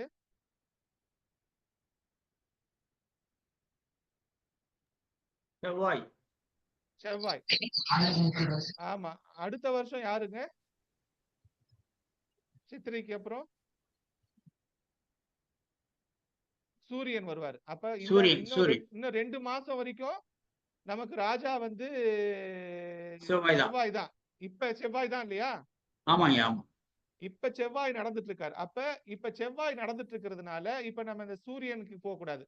அப்படியே கீழே வந்தீங்கன்னா மூன் மார்ஸ் இருக்கா? அப்ப இந்த செக்ஷனுக்கு வந்துடும். அப்ப நான் எல்லாத்துக்கும் ப்ரோக்ராம் கொடுத்துருக்கிறேன். யாரு ராஜாவா வந்தா அந்த டேபிள் கொடுத்துருக்கிறேன். அப்ப அந்த டேபிளோட கணக்குப்படி இப்ப வந்து ராஜா யாரு? செவ்வாய். அப்ப உங்களோட ராசி என்னன்னு நீங்க பாத்துக்கணும். அப்ப உங்களோட ராசி என்ன அப்படின்னு பாத்தீங்கன்னா அந்த ராசிக்கு நேரா இந்த லாஸ்டா ஒண்ணு இருக்குதா, அந்த கணக்கு வந்து 2 அப்படின்னு பாத்துக்கணும். அப்ப இந்த வருஷம் செவ்வாய் ராஜாவாக இருக்கும் பொழுது அதிக ஆதாயம் பெற்றவர்கள் யார் அப்படின்னா மகர ராசி, அதுக்கப்புறம் கும்ப ராசி, ஏன்னா அவங்க 14 நம்பர் வந்திருக்குது. குறைவான ஆதாயம் பெற்றவர் யார் அப்படின்னு பார்த்தா ரிஷப ராசியும் சிம்ம ராசியும். புரிஞ்சுதா? ஏன்னா அவங்க 2 நம்பர் தான் வந்திருக்காங்க. அப்ப இந்த வருஷம், இந்த தமிழ் வருஷம், அதாவது அத போன சித்திரையிலிருந்து இந்த ஏப்ரல் முன்னாடி வர வரைக்கும் இருக்கிற போன ஏப்ரல் 15 இருந்து இந்த ஏப்ரல் 15 வரைக்கும் இருக்கிற இந்த நாட்கள்ல செவ்வாய் அதிபதியாக இருந்ததனால் இந்த ராசிகளுக்கு ஆதாயம் இந்த நம்பர்ஸ்ல தான் கன்வெர்ட் ஆயிருக்கு. புரிஞ்சுச்சா? அப்ப இதை நீங்க கிராஸ் செக் பண்ணணும். இது மட்டும் வச்சு கிராஸ் செக் பண்ணக்கூடாது. நிறைய ஃபேக்டர்ஸ் இருக்கு, நான் வரிசையா சொல்றேன். அப்ப இந்த கணக்கு எப்படி போட்டோம்? அப்ப மேஷத்தோட வேல்யூ என்னது? 8. அதோட என்ன செய்யணும்? அதை கூட்டணும்னு ஒரு கணக்கு சொன்னோம் இல்லையா? அந்த கணக்கு தான் இது. அப்ப அடுத்த வருஷம் வந்து நம்ம ஏப்ரல் மாசம் வந்து நமக்கு என்ன ஆகும்? சூரியன் ராஜாவா வருவார். அப்ப அந்த கணக்கு நான் இந்த எக்ஸ்பிளைன் பண்றேன். ஃபர்ஸ்ட் பேஜ் எக்ஸ்பிளைன் பண்றேன். அப்ப கணக்கு வந்து தேவைப்படும் ராசிக்கு உரிய கதிரையும் அந்த ஆண்டின் ராஜாவாக பொறுப்பேற்கும் கிரகத்தின் ராசிக்கு உரிய கதிரையும் கூட்ட வேண்டும். அப்ப ராசி வேல்யூ என்ன? அந்த வேல்யூ இங்க கொடுத்துருக்கிறோம். அதை வந்து கூட்டிட்டு என்ன செய்யணும்? அந்த கணக்கு தான் இங்க போட்டிருக்கிறோம். சம் பண்ணி அதை மல்டிப்ளை பண்ணி அதை வந்து ஆட் பண்ணி அதை டிவைட் பண்ணி இது வந்து ஈவு மீதி. அந்த மீதி தான் வந்து உங்களுக்கு ரிசல்ட். நான் திருப்பி அந்த கணக்கு சொல்றேன், ஞாபகம் வச்சுக்கோங்க. தேவைப்படும் உரிய கதிரையும் அந்த ஆண்டின் ராஜாவாக பொறுப்பேற்கும் கிரகத்தின் ராசிக்குரிய கதிரையும் கூட்ட வேண்டும். கூட்டி வந்த தொகையை 3ஆல் பெருக்கி அதோடு 5ஐ கூட்டி வந்த தொகையை 15ஆல் வகுத்து வருகின்ற மீதம் எதுவோ அதுவே ஆதாயமாகும். மீதம் 0 ஆனால் அதன் ஆதாயம் 15ன்னு வச்சுக்கணும்ன்ற கணக்கு. அப்ப இப்ப நான் சொன்ன அந்த கணக்கை வந்து இந்த ப்ரோக்ராம்ல பண்ணிட்டேன். அப்ப உங்களுக்கு இனிமேல் வந்து எந்த மாசம் எந்த வருஷம் யாரு ராஜாவா வருதுன்னு பாத்துட்டீங்கன்னா அந்த ராஜா யாரோ அந்த ராஜாக்கு ஏத்த ராசிக்கு என்ன பலனுன்ற நம்பர்ஸை நீங்க இங்க எடுத்துக்கலாம் அப்படின்றதுதான் கணக்கு. அப்ப நம்ம இந்த வருஷம் இப்ப இன்னும் 3 மாசம் வரைக்கும் உங்க ராசிக்கு வந்து 2 தான் கணக்குன்னு அர்த்தம். இப்ப என்னோட ராசி ரிஷபம்ன்றதுனால எனக்கு வந்து செவ்வாய் ராஜாவானா எனக்கு 2 தான் ஆதாயம். சரியா? மற்றவங்களுக்கு இப்ப மகர ராசியா இருந்தா 14 ஆதாயம். இதுதான் கணக்கு. இது ஒண்ணு ஃபர்ஸ்ட். கரெக்டா? அடுத்து ஆரோக்கியம். அப்ப இந்த ஒரு வருஷம் ஃபுல்லா எனக்கு என்ன ஆரோக்கியம் இருக்கும்? நான் என்ன ராசியில பிறந்தோனோ அதுக்கு என்ன ஆரோக்கியத்தை அவர் கிராண்ட் பண்றாரு அப்படின்றது அடுத்து இந்த ப்ரோக்ராம். ராஜா health.php. ஃபர்ஸ்ட் ப்ரோக்ராம் வந்து ராஜா gain.php, செகண்ட் வந்து ராஜா health.php. அப்ப இந்த ராஜா ஹெல்த் என்ன செய்யறாரு அப்படின்னா இதுக்கு என்ன கணக்கு அப்படின்னா குறிப்பிட்ட வருடத்தில் பிறந்த ராசியில் பிறந்தவர்களுக்கு ஆரோக்கிய நிலையை அறிய வேண்டுமானால் குறிப்பிட்ட ராசியின் கதிரையும் அந்த ஆண்டுக்குரிய ராஜாவின் ராசிக்குரிய கதிரையும் கூட்டி 3ஆல் பெருக்கி 3ஐ கூட்டி 7இல் வகுத்து மீதம் எதுவோ அதுவே ஆரோக்கியமாகும். மீதம் 0 என்றால் 7ஆக எடுத்துக்கொள்ள வேண்டும். நான் இந்த செக்ஷனை மட்டும் வேணா ஸ்கிரீன்ஷாட் எடுத்து ஷேர் பண்றேன், உங்களுக்கு ஞாபகம் இல்லை. நான் அப்புறமா கிளாஸ் முடிச்சிட்ட பிறகு ஆரோக்கியத்துக்கான கணக்கு இந்த கணக்கு மட்டும் நான் போட்டோ எடுத்து அனுப்புறேன். சரியா? குறிப்பிட்ட வருடத்தில் குறிப்பிட்ட ராசியில் பிறந்தவர்களின் வருட ஆரோக்கிய நிலையை அறிய வேண்டுமானால் குறிப்பிட்ட ராசியின் கதிரையும் அந்த ஆண்டுக்குரிய ராஜாவின் ராசிக்குரிய கதிரையும் கூட்டி 3ஆல் பெருக்கி 3ஐ கூட்டி 7ஆல் வகுக்க மீதம் எதுவோ அதுவே ஆரோக்கியமாகும். மீதம் 0 என்றால் 7ஆக எடுத்துக்கொள்ள வேண்டும். இப்ப என்ன நடக்குது அப்படின்னா இந்த கணக்குப்படி ஒண்ணு கணக்கு பண்ணிட்டோம்ல. அப்ப இப்ப யாரு ராஜா? இப்ப யாரு ராஜாவா இருக்கிறா இந்த வருஷம்? செவ்வாய். அப்ப செவ்வாயோட செக்ஷனுக்கு போயிட்டீங்கன்னா அப்ப செவ்வாயோட செக்ஷன்ல ஆரோக்கியம் எங்க இருக்குது அப்படின்னு பாத்தீங்கன்னா இப்ப உங்களோட ராசியை இங்க பாத்துக்கோங்க. அப்ப நீங்க வந்து மேஷ ராசினா ஆரோக்கியம் 2. நான் கணக்கெல்லாம் இங்கேயே போட்டிருக்கிறேன். நான் என்ன கணக்கு சொன்னோம்னா அதெல்லாம் இங்கேயே கணக்கு பண்ணி ப்ரோக்ராமாவே போட்டிருக்கேன். சரியா? உங்க ரெஃபரன்ஸுக்கு. ரிஷபம்னா 6, மிதுனம்னா 1, கடகம்னா 5, சிம்மம்னா 3. அந்த 1, 5 இந்த பிக்சர்ல தெரியலையே, தெரியுதா? நீங்க சொல்றது பண்ணலாம். என்னங்க? நீங்க 1, 5 அந்த பலன் சொல்றீங்க இல்லையா, அது பிக்சர்ல தெரியுதா? ஸ்கிரீன்ல தெரியுது தானங்க? நான் ஸ்கிரீன் ஷேர் பண்ணி தானே இருக்கிறேன். இல்ல, ஸ்கிரீன் தெரியுதுங்க, தெரியுது. அந்த 1, 2 தெரியுது. இப்ப மீதம் வருது 7ன்னு வந்ததுன்னா அந்த ரிசல்ட் 2ன்னு வருது. அது எப்படி? அது அதுதான் சொல்ல வரேன். இது வந்து கோஷன்ட்டுங்க. இதுதான் இந்த லாஸ்டா இருக்கிறது தான். அப்ப மீதம் தான் ரிசல்ட்டா? ஆமா ஆமா, அதாவது இந்த லாஸ்ட் காலம் தான் ரிசல்ட். அதை தான் நீங்க எடுத்துக்கணும். எல்லா டேபிள்லயும் இந்த லாஸ்ட் காலம் இருக்குல்ல, ரிமைண்டர் அதை தான் எடுத்துக்கணும். ஆனா நீங்க சொல்ற வேர்டுக்கு உதாரணமா நீங்க மேஷத்துக்கு ரிசல்ட் சொல்றீங்க. அதுதான் சார் அந்த டேபிள்ல last column sir, last column தான் ரிசல்ட். ஆமாங்க, கோஷன்ட் இருக்குல்ல, கோஷன்ட் கிடையாது, அதுக்கப்புறம் ஒன்னு இருக்கு பாருங்க. ஓ மேஷத்துக்கு ரிசல்ட் 2 வருதுங்கய்யா. ஓகே, நான் பாத்துக்கிறேன், மறந்துட்டேன் எனக்கு. ஓகே ஓகே, கொஞ்சம் ஜூம் பண்ணிக்கங்க சார். ரிசல்ட் பண்ணிக்கிறேன். ஓகே போட்டுக்கோங்க. Okay okay. சோ அப்ப உங்களுக்கு இந்த வருஷம் இப்ப நடந்துட்டு இருக்கிற தமிழ் வருஷத்துக்கு ஆரோக்கியம், உங்களுக்கு செவ்வாய் வந்து என்ன ஆரோக்கியத்தை, ராஜாவா இருந்து என்ன ஆரோக்கியத்தை கொடுக்குறாரு அப்படின்றத பாத்துக்கணும். அப்ப மகரத்துக்கு வந்து ஆதாயத்தை கொடுத்திருந்தாரு, ஆனா ஆரோக்கியத்தை குறைச்சிருக்கிறாரு. புரிஞ்சுதா? அப்ப ஒண்ணு இருந்தா ஒண்ணு இருக்காது இல்ல. இப்ப மகரத்துல வந்து நம்ம போன ஸ்கிரீன்ல பார்த்தோமா, போன ஸ்கிரீன்ல மகர கும்பத்துக்கு வந்து 14% ஆதாயத்தை கொடுத்திருந்தாரு, ஆனா ஆரோக்கியம் 1% இருக்கு, ஒன்னு இருக்கு மதிப்பு. அப்ப இதெல்லாம் இப்ப நீங்க கிராஸ் செக் பண்ணணும். உங்களுக்கு ஆராய்ச்சிக்கு நான் கொடுக்குறேன், புரியுதா? இந்த டேட்டாவை ஆராய்ச்சி பண்ணிட்டு வாங்கன்னு கொடுக்குறேன். அடுத்து இது வந்து அடுத்து வந்து ஹில் ஹெல்த் அப்படின்னா உடல் நலிவு, ஆரோக்கியத்துக்கு ஒரு நம்பர் கொடுக்குற மாதிரி செவ்வாய் வந்து அது ஒவ்வொரு கிரகமும் ராஜாவா வரும் பொழுது ஒரு குறிப்பிட்ட வருடத்தில் குறிப்பிட்ட ராசியில் பிறந்தவர்களின் வருட ராஜ்ய பூஜிதம், குறிப்பிட்ட வருடத்தில் குறிப்பிட்ட ராசியில் பிறந்தவர்களின் வருட அனோராக்கியம், அனோராக்கியம்னா இல்லெழுத்து, உடல்நிலை கோளாறு பற்றி அறிய வேண்டுமானால் குறிப்பிட்ட ராசிக்கு வரும் ஆரோக்கியத்தை, ஆரோக்கியம்னா ஒரு ஆல்ரெடி இப்ப இந்த ஆரோக்கியம் நீங்க வந்திருக்கு இல்லையா, இதுதான் ஆரோக்கியம். இந்த நம்பரை எடுத்துக்கிட்டு அந்த நம்பர்ல இருந்து ஹில் ஹெல்த் கண்டுபிடிக்கிறோம். அந்த அந்த அந்த நம்பர்ல இருந்து ஹில் ஹெல்த், இப்ப ஃபார் எக்ஸாம்பிள் எனக்கு வந்து ரிஷபம் 6னா அது ஆரோக்கியம், அதுல இருந்து ஆரோக்கியத்துல இருந்து வர நம்பரை 3ஆல் பெருக்கி 3ஐ கூட்டி 7ஆல் வகுக்க மீதம் எதுவோ அதுவே அனாரோக்கியம், மீதம் 0 என்று வந்தால் 7 என்று எடுத்துக்கொள்ள வேண்டும். அப்ப ஆரோக்கியம் பெருசா அனாரோக்கியம் பெருசா அப்படின்றத நம்ம கம்பேர் பண்ணணும். அப்ப இங்க இந்த ஸ்கிரீன்ல ராஜா ஹில் ஹெல்த் .phpன்னு ஒரு ப்ரோக்ராம் கொடுத்துருக்காரு பாருங்க. இந்த ப்ரோக்ராம்ல ரிமைண்டர் இருக்கிறது ஹெல்த், அதுக்கப்புறம் இருக்கிறது ஹில் ஹெல்த். அப்ப ஒவ்வொரு வருஷமும் ஆரோக்கியம் அதிகமா இருக்கா அபரோக்கியம் அதிகமா இருக்கான்னு பார்க்கணும். அப்ப ரிஷபத்துக்கு 6 வந்து ஆரோக்கியம், 7 அபரோக்கியம், 1% கூட இருக்குது ஹில் ஹெல்த். மேஷத்துக்கு 2 தான், அப்ப ரெண்டும் டேலி ஆகுது.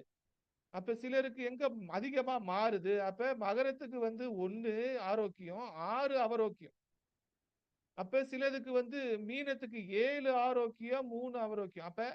அப்ப உடல் ஆரோக்கியம் அதிகமா இருந்து உடல் பாதிப்பு நம்பர் கம்மியா இருந்துச்சுன்னா அதுக்கு ஏத்த மாதிரி நடக்குதா அப்படின்ற அந்த பேலன்ஸை நீங்க கம்பேர் பண்ணிட்டு வரணும். புரியுதா?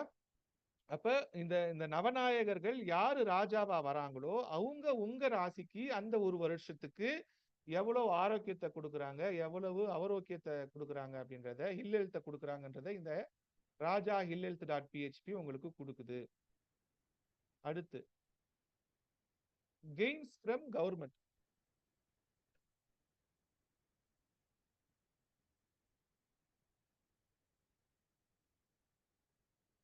குறிப்பிட்ட வருடத்தில் குறிப்பிட்ட ராசியில் பிறந்தவர்களின் வருட ராஜபூஜிதம், ராஜபூஜிதம்னா அரசாங்க அனுகூலம் அல்லது அரசாங்க வெகுமனம், இல்லைன்னா அப்பாவால ஆதாயம், அதெல்லாம் உங்களுக்கு ஜோசியம் தெரிஞ்சவங்க அப்படி எடுத்துக்கோங்க, பற்றி அறிய வேண்டுமானால் குறிப்பிட்ட ராசிக்கு வரும் அனாரோக்கியத்தை, அதாவது ராஜாவால வர ஆதாயத்தை கண்டுபிடிக்கிறதுக்கு குறிப்பிட்ட ராசியில் வரும் அனாரோக்கியத்தை, அதாவது ஹில் ஹெல்த், உங்களோட பாதிப்பு குறிப்பிட்ட வருகின்ற ராசிக்கு வருகின்ற அனாரோக்கியத்தை 3ஆல் பெருக்கி 3ஆல் கூட்டி 7ஆல் வகுக்க மீதம் வருவது ராஜபூஜிதம். அதாவது உங்களுக்கு எவ்வளவு துக்கம் இருக்குதோ, எவ்வளவு உடல் பாதிப்பு இருக்குதோ அந்த உடல் பாதிப்புல இருந்து 3ஆல் கூட்டி 3ஆல் வகுத்து 3ஆல் பெருக்கி 3ஆல் கூட்டி 7ஆல் வகுத்து வருது ராஜபூஜிதம்ன்றாங்க. அப்ப இந்த ராஜபூஜிதம்ன்றது உங்க ஹில் ஹெல்த்ல இருந்து வருது.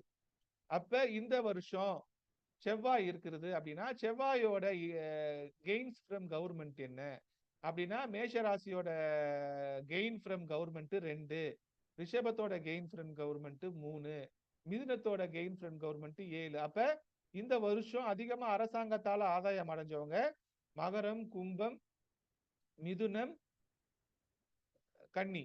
ஓகேவா? சோ அதன் அடிப்படையில அப்ப ரொம்ப கம்மியா ஆதாயம் அடைஞ்சவங்க கடகம் அப்படின்னு எடுத்துக்கலாமா? இது ரியல் டைம்ல பொருந்துதா அப்படின்றத நீங்க எடுக்கணும். புரிஞ்சுச்சா? அப்ப அரசாங்கத்தால ஆதாயம், தந்தையினால் வருமானம், சூரியனால் ஆதாயம் அப்படின்னு எடுத்துக்கலாம். சரியா? சூரியனால் ஆதாயம். சரியா? அப்ப இது இது நமக்கு ஆதாயம் கம்மியா இருந்துச்சுன்னா அப்ப என்ன பண்ணணும்ன்ற ரெமிடியை நம்ம பண்ணிக்கலாம்ல. அதுக்கு அது உங்களுக்கு பரிகாரத்துக்குள்ள போயிடும். அது நீங்க பாத்துக்கணும். அடுத்து சூரியனால் வருகின்ற ராஜகோபம். அப்ப அதை எப்படி கண்டுபிடிக்கிறது? அது அடுத்த ஷீட்ல இருக்குது. ராஜா கவர்மெண்ட் ப்ராப்ளம் PHP அப்படின்னு ஒரு ப்ரோக்ராம் கொடுத்திருக்கிறேன். இதை எப்படி கண்டுபிடிக்கிறதுனா குறிப்பிட்ட வருடத்தில் ராசியில் பிறந்தவர்களின் ராஜகோபத்தை, அதாவது அரசாங்க இடையூறுகள், இன்கம் டாக்ஸ் ரைடு, இதெல்லாம் பெரிய லெவல். சின்ன லெவல்ல சின்ன சின்ன தடங்கள் இருக்கும். கவர்மெண்ட் ஆபீஸ்க்கு போய் ஒரு கார்பரேஷன் ஆபீஸ்ல சாக்கடை தேங்கி இருக்குன்னு கம்ப்ளைண்ட் பண்ணா கூட வந்து சரி பண்ண மாட்டாங்க. அந்த மாதிரி கூட எடுத்துக்கலாம் நீங்க. அதாவது பெருசா எடுத்துக்க வேணாம், சின்னதா கூட பிளான் பண்ணிக்கோங்க. அலைய வைக்கிறது. அப்ப குறிப்பிட்ட வருஷத்துல கவர்மெண்டால பிரச்சனை, அப்பாவால பிரச்சனை, சூரியனால பிரச்சனை அப்படின்னா அறிய வேணுமானா குறிப்பிட்ட ராசிக்கு வரும் ராஜ பூஜ்யத்தை 3ஆல் பெருக்கி 3ஐ கூட்டி 7ஆல் வகுக்க வரும். ஒரே ஃபார்முலா தான். 3ஆல் பெருக்கி 3ஆல் கூட்டி 7ஆல் வகுக்கணும். எல்லாமே அங்கங்க இருந்து அப்படியே எடுத்து எடுத்து போகணும். யார் சார் ஸ்கிரீனை கிரிக்கிட்டு இருக்கிறீங்க? ஸ்டாப் பண்ணிட்டு திருப்பி ஷேர் பண்றேன், கிறுக்காதீங்க.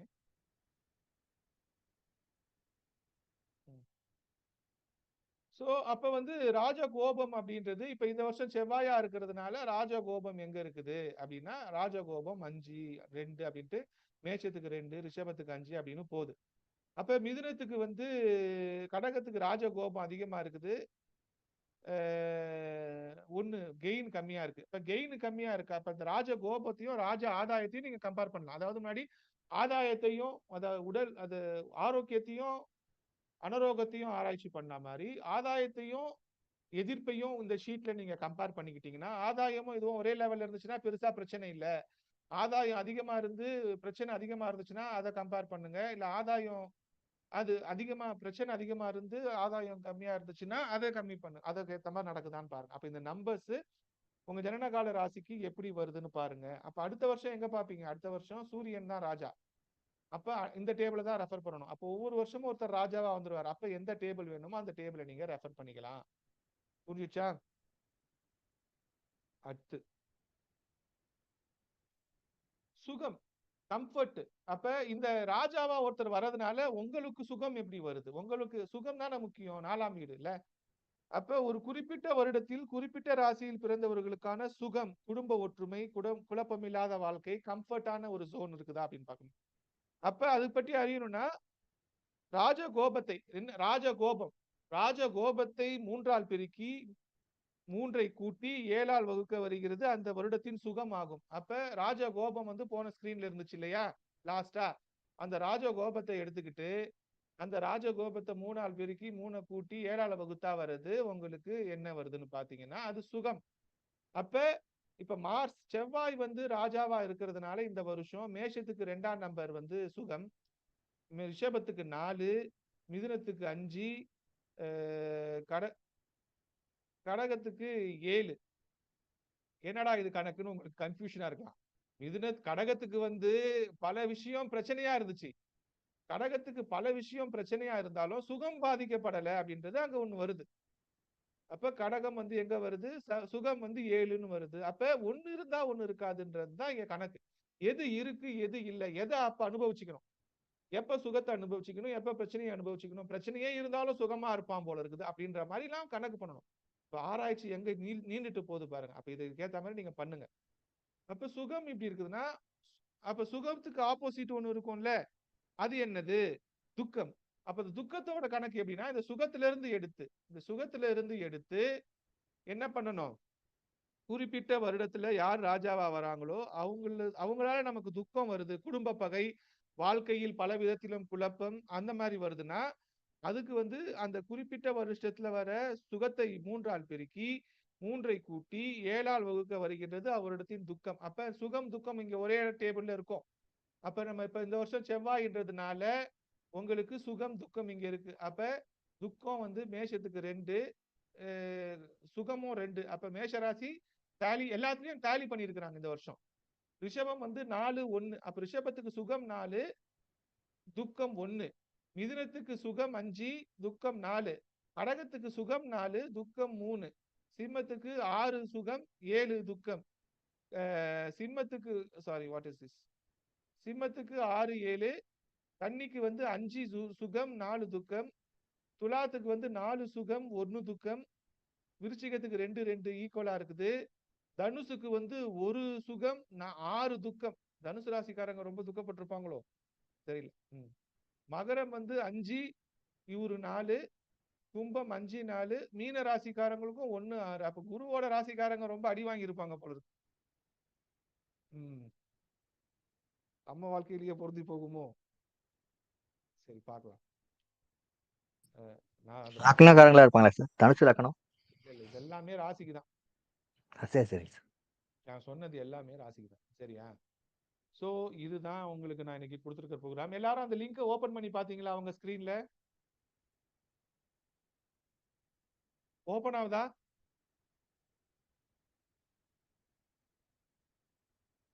என்னப்பா யாருமே பேச மாட்டேங்க. ஓபன் ஆகுது. ஓகே, அதை பாத்துக்கோங்க. இது ரெஸ்பான்சிவ் டிசைனா இருக்குமான்னு தெரியல. இது வந்து உங்க போன்ல ஃபிட் ஆகுதா இல்லையான்னா தெரியல. நான் வந்து ஃபாஸ்டா பண்ணேன். சப்போஸ் வரலன்னா அது ஸ்க்ரோல் பார் ஒன்று போட்டு விடுறேன். சரியா?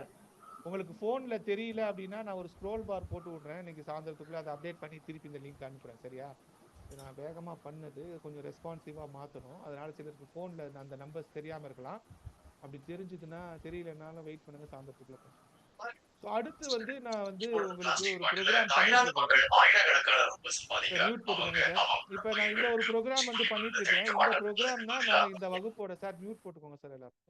இந்த ப்ரோக்ராம் இப்ப நான் பண்ணிட்டு இருக்கிறது தான் உங்களுக்கு இந்த கிளாஸோட ஹைலைட் ஃபைனலா. இதுல வந்து முகூர்த்தா ஃபார்ன்ட்டு வந்து நான் ஒரு ப்ரோக்ராம் எழுதிட்டு இருக்கிறேன். கிட்டத்தட்ட வாழ்க்கையில இருக்கிற எல்லாத்துக்கும் முகூர்த்தம் கணிக்கிறதுக்கான ஒரு ப்ரோக்ராம். இந்த ப்ரோக்ராம் வந்து ஒரு 2 வீக்ஸ்ல முடியும். கிளாஸ் முடியும் பொழுது முடியும். அது முடியும் பொழுது இந்த ப்ரோக்ராமை வந்து உங்களுக்கு எக்ஸ்பிளைன் பண்ணி அந்த கால்குலேஷன்ஸையும், அதாவது ஒவ்வொரு இப்போ திருமணம்னா எப்படி கணக்கு பண்ணணும், கல்யாணம் இது ஒவ்வொரு ஈவெண்ட்டுக்கும் என்னென்ன எப்படி கணக்கு பண்ணணுன்ற ப்ரோக்ராம் எழுதிட்டு இருக்கிறேன். அதன் அடிப்படையில் வந்து நீங்க வந்து உங்களுடைய ரெஸ்ட் ஆஃப் த உங்களோட அஸ்ட்ராலஜி கெரியர்ல எஃபிஷியண்டா முகூர்த்த கணிதத்தை பண்ணி உங்களோட லைஃப்லையும் உங்களோட கிளையண்டோட லைஃப்லையும் ஒரு நல்ல மாற்றத்தை கொண்டு வர்றதுக்கான முயற்சியை நம்ம செஞ்சுட்டு இருக்கோம். சரியா? ஸோ இப்போ நான் எடுத்ததுல இந்த ஸ்பெசிஃபிக்கா நான் எடுத்த இந்த அதிபதிகள்ல உங்களுக்கு ஒரே ஒரு போர்ஷன் தான் எடுத்துக்கிறேன். ராஜாவா வரவனை வச்சு இருக்கிற பலன் தான் எடுத்துக்கிறேன். இந்த மாதிரி பல அதாவது இந்த ராஜாவா வரவரை வச்சுதான் இவ்வளவு கணக்கு பண்ணிருக்கிறோம். ஓகே. அப்ப மந்திரியா வரவர் என்ன செய்வாரு, மத்தவங்க எல்லாம் என்ன செய்வாங்கன்ற கணக்கெல்லாம் இன்னும் ஒளிஞ்சிருக்குது, யாரும் நமக்கு ஷேர் பண்ணல. புரியுதா? இந்த மாதிரி பல கணிதங்கள் வந்து வழக்கொழிஞ்சு போயிடுச்சு. பரம்பரையா கொண்டு வந்துட்டு மத்தவங்களுக்கு சொல்லாம போயிட்டாங்க. ஸோ குடும்பம் வரைக்கும் அதெல்லாம் திருப்பி மீட்டு எடுத்து அடுத்த ஜெனரேஷனுக்கு கொடுத்துட்டு போகணும்னு தான் எக்ஸாக்ட் ப்ரெடிக்ஷன்ஸ் ட்ரை பண்ணுது. இன்னைக்கு நான் சொன்னது உங்களுக்கு இன்ட்ரெஸ்டிங்கா இருந்துச்சா, புதுசா இருந்துச்சா, யூஸ்ஃபுல்லா இருந்துச்சா? இது சம்திங் உங்களுக்கு ஐயா, அது இப்போ யாருமே தொடாத சப்ஜெக்ட். நான் கிட்டத்தட்ட 15 வருஷமா பெரட்டும் போது இது எதுக்குன்னு கேட்டு கடந்து போயிட்டேன். ஆனா யாருமே தொடாத ஒரு சப்ஜெக்ட அருமையா தொட்டு இன்ட்ரெஸ்டிங்கா கொடுத்துருக்கீங்க. நாங்க இனிமே தான் யூஸ் பண்ணி பார்க்கணும். சூப்பர். அப்ப கண்டிப்பா இது புதுசுதான் கரெக்டா? உங்க ஆராய்ச்சிக்கு புதுசுதான் இது. பஞ்சாங்கம் படிக்கிற அன்னைக்கு மட்டும்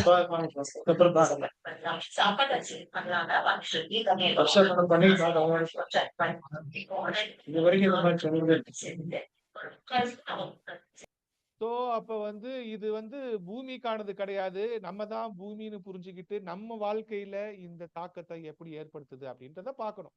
இப்ப இதோட முடியல. இதுல கிளைமேக்ஸ் என்னன்னா, நான் இப்ப சொல்ல போறதுதான். இப்ப இது எல்லாம் எனக்கு ஒர்க் ஆகுது, எனக்கு ஒர்க் ஆகல அப்படின்ற ஒரு முடிவுக்கு வந்துட முடியாது அப்படின்ற ஒரு சூட்சமத்தை சொல்றேன். இது எல்லாமே குடும்பமா தான் வேலை செய்யும். சரியா? அப்ப நீங்க பார்த்த இந்த கணக்கு எல்லாத்தையும் உங்க வீட்டுல உங்க குடும்பம் யாருன்னு நீங்க முடிவு பண்ணிட்டீங்கன்னா, நீங்க, உங்க ஒய்ஃப், உங்க பிள்ளைங்க எத்தனை பேரோ அத்தனை பேருக்கும் நீங்க இந்த கணக்கு எல்லாத்தையும் எடுக்கணும். இப்ப நம்ம ஒரு 8 சொன்னோமா, 6 சொன்னோமா, 1 2 3 4 5 6 7 இருக்கு இல்லையா? அப்ப என்ன நடக்கும் அப்படின்னா, இந்த கணக்கு எல்லாத்தையும் இப்ப நான் சொன்னது எல்லாத்தையும் நீங்க என்ன பண்ணணும், உங்களோட ஜாதகத்துக்கு உங்க ராசிக்கு தனியா நம்பர்ஸ் எழுதிடணும். அப்புறம் உங்க மனைவிக்கு எழுதணும், அப்புறம் உங்க பிள்ளைங்களுக்கு எழுதணும். அப்ப இது எல்லாத்தையும் எழுதி இது எல்லாத்தையும் கூட்டி கழிச்சு பார்த்து இது இந்த குடும்பத்துக்கு எப்படி ஓவராலா இந்த நம்பர் வேலை செய்யுதோ அப்படிதான் உங்களுக்கு வாழ்க்கை நடக்கும். புரியுது புரியுது. இப்ப ஒரு நீங்க நல்ல பாயிண்ட். ஜென்ரலா 2 பேருக்கு பார்த்துட்டு போயினா இருப்போம்.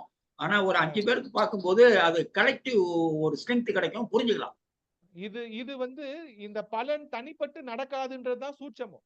எந்த ஓகே ஓகே. பலனும் எந்த பலனும் உங்க ஜாதகத்துக்கு நடக்கும் அப்படின்னா உங்க ஜாதகத்துக்கு மட்டும் இருக்க. நீங்க யாரு கூட ஒரு குடும்பமா வாழ்றீங்களோ, உங்களோடு இப்ப யாரு ரத்த உறவுல இல்ல உறவுகள்ல இருக்கிறாங்களோ, ரிலேஷன்ஷிப்ல இருக்கிறவங்களுக்கும் பொருந்தும். தாலி கட்டாம குடும்பம் நடத்துறீங்கன்னா அவங்களுக்கும் உங்களுக்கும் ஒன்னா வாழ்ந்துட்டு இருக்கீங்க டெய்லினா அதுக்கும் சேர்த்துதான் பார்க்கணும். எஸ் எஸ், இது நல்ல பாயிண்ட். புரியுதா? ஆனா இந்த வீட்ல இருக்கிறவங்க எல்லாத்துக்கும் சொல்லிக்கலாமாங்க சார்? ஆமா, அம்மா அப்பாவுக்கும் பார்க்கணும். அதாவது நீங்க ஒரு வீட்டுல ஒண்ணா அம்மா அப்பாவோட வாழ்றீங்க, கல்யாணம் ஆகாத அண்ணன் தம்பிங்களோட வாழ்றீங்க, இல்ல கூட்டு குடும்பமா வாழ்றீங்க, நிர்வாகம் காமனா இருக்குதுன்னா காமனா எல்லாருக்கும் தான் பார்க்கணும். நீங்க தனி குடுத்தனமா போயிட்டீங்க, தனியா இருக்கிறீங்கன்னா தனியா பார்த்துக்கணும். டெய்லி ஒரு ஃப்ரெண்டு கூட ஒரு நாளைக்கு 10 தடவை பேசுறீங்கன்னா அவனையும் கணக்குல எடுத்துக்கணும். எஸ் எஸ், இது அருமை அருமை. 2 பேரும் நாங்க ஒன்னாதான் போவோம், ஒன்னாதான் வருவோம்னாக்கா அவரும் என் குடும்பம் தான். அவன் குடும்பம் தானே அவனோட பாதிப்பு உங்களை பாதிக்காதா? டெய்லி பாதி நாள் அவன் கூட தான் இருப்பீங்க. எஸ் எஸ் அப்ப எஸ். அவனோட விஷயம் உங்களை பாதிக்காதா? அவங்களோட விஷயம் அவனை பாதிக்காதா? அப்ப இது எப்படின்னா, நீங்க ஒரு கந்தர்வ திருமணம் பண்ணிருக்கீங்க.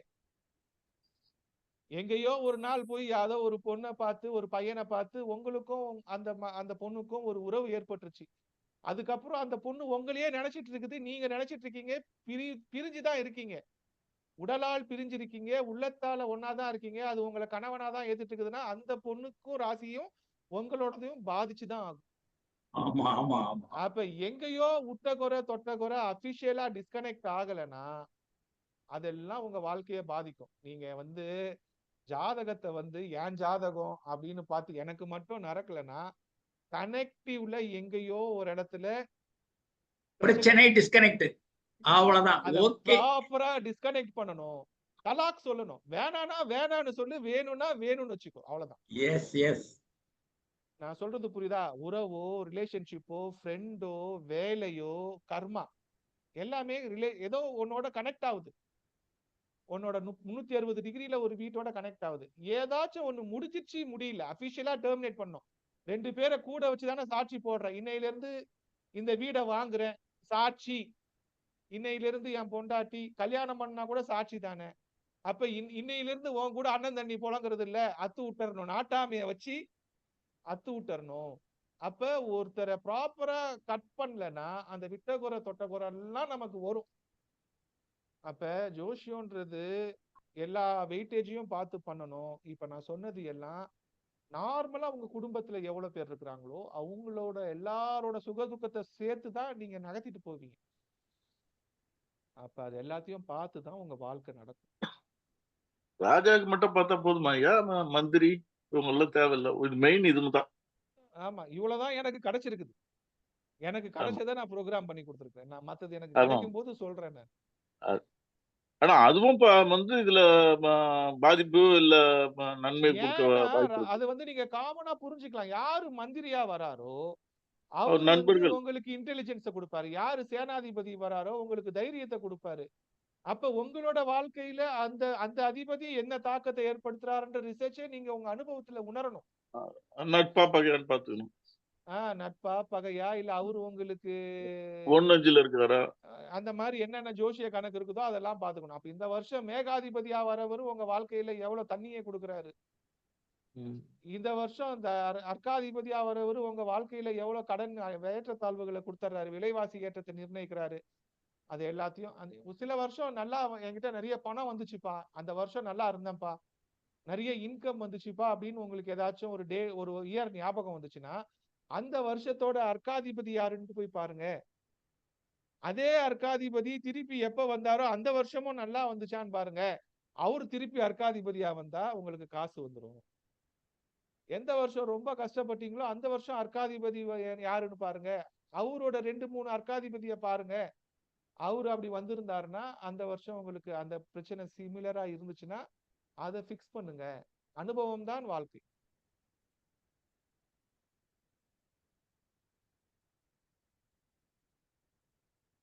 புரிஞ்சுச்சா? அப்ப முகூர்த்தம் பாக்குறது, நம்ம ஓகே. கோச்சாரம் பாக்குறது எல்லாமே இதையும் சேர்த்துக்கோங்க இனிமேல். எஸ் எஸ் நார்மலா நீங்க கோச்சார பலன் பாப்பீங்க, ராகு கேது பெயர்ச்சி பாப்பீங்க, குரு பெயர்ச்சி பாப்பீங்க, சனி பெயர்ச்சி பாப்பீங்க. அப்ப இனிமேல் நீங்க என்ன பார்க்கணும்? இதையும் ஒரு பார்த்துக்கலாம். புரியுது வருஷத்துல புரியுது. இதையும் சேர்த்து பார்க்கணும். எஸ் இது எஸ் எப்படி இம்பாக்ட் பண்ணுதுன்னு பார்க்கணும். அப்ப ஒரு பஞ்சாங்கத்துல காலங்காலமா கொடுக்கப்பட்டிருக்கிற ஒரு விஷயத்தை புரிஞ்சிக்க கூட நம்மளால முடியல. அது எஃபோர்ட் எடுத்துக்கலாம் ஐயா, நீங்க கொடுத்துட்டீங்க இப்ப எஃபோர்ட். அட்லீஸ்ட் எங்க 20 கொண்டு பேருக்கு. போய் சேருங்க, கொண்டு போய் சேருங்க.